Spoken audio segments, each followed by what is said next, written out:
ছোট বয়স, কিন্তু বৈভব সূর্যবংশীর সাহস আর আত্মবিশ্বাস ছিল আকাশচুম্বী। মাঠে নেমেই প্রথম বলেই ব্যাট ঘুরিয়ে বল তুলে দিলেন বাউন্ডারির বাইরে। একটি বিশাল ছক্কা, থমকে গেল আইপিএল।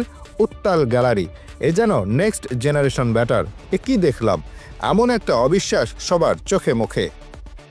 গত ১৯ এপ্রিল আইপিএলে জয় পরাজয়ের সমীকরণ ছাপিয়ে সবার চোখ ছিল রাজস্থান রয়্যালসের বৈভব সূর্যবংশীর উপর।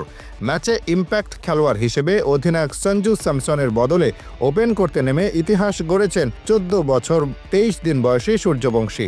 নিলামে আলোচিত এই কিশোরী এখন আইপিএলের সবচেয়ে কম বয়সী খেলোয়াড়। শুধু তাই নয়, আইপিএল চালু হওয়ার পর জন্ম নেওয়া প্রথম খেলোয়াড় হিসেবেও আইপিএল ম্যাচ খেলার ইতিহাস গড়লেন সূর্যবংশী। আইপিএল ২০০৮ সালে যাত্রা শুরু করলেও সূর্যবংশীর জন্ম ২০১১ সালে, অর্থাৎ আইপিএল জন্মের প্রায় ৩ বছর পর জন্ম তার। আর সেই ছোট্ট বালকই কিনা আইপিএল অভিষেকের রেকর্ড গড়লেন। এদিন লখনৌ সুপার জায়ান্টসের মতো দলের সামনে প্রথম ওভারেই এক অবিশ্বাস্য কাণ্ড ঘটালেন তিনি। সামনে অভিজ্ঞ শার্দুল ঠাকুর বলটা করেছিলেন লেন্থ ডেলিভারি, অফ স্ট্যাম্পের ওপর। সাধারণত এমন ডেলিভারিতে নবীন ব্যাটাররা গা বাঁচায় কিংবা ব্যাকফুটে ঠেকিয়ে দেয়, কিন্তু সূর্যবংশী প্রথম বলে গোটা দুনিয়াকে জানিয়ে দিলেন দ্য বস বেবি চলে এসেছেন ক্রিকেটের ময়দানে। একেবারে এক্সট্রা কভারের উপর দিয়ে সোজা গ্যালারিতে। ব্যাটে যেন ১৪ বছর নয়, ১৪০ বছরের ইতিহাস কথা বলছিল।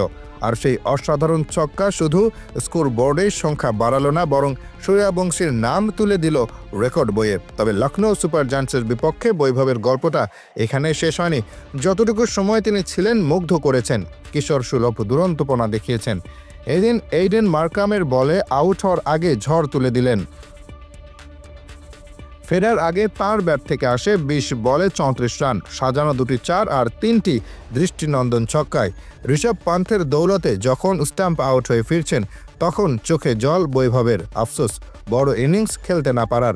অন্যদিকে যশস্বী জয়সওয়ালের সঙ্গে জুটি একেবারে রূপকথার মতো, ৮৫ রানের উদ্বোধনী পার্টনারশিপ, তাও এমনভাবে যেন বহুদিনের অভিজ্ঞ। অভিষেকে এমন দাপট, কে বলবে এটা প্রথম ম্যাচ? প্রসঙ্গত, বৈভবের অভিষেক ম্যাচের শেষটা মনের মতো হলো না রাজস্থানের। জেতা ম্যাচ হাতছাড়া করল তারা। দুরন্ত বোলিং করে ম্যাচ ছিনিয়ে নিলেন আবেশ খান। প্রথমে ব্যাট করে ১৮০ রান তোলে লখনৌ।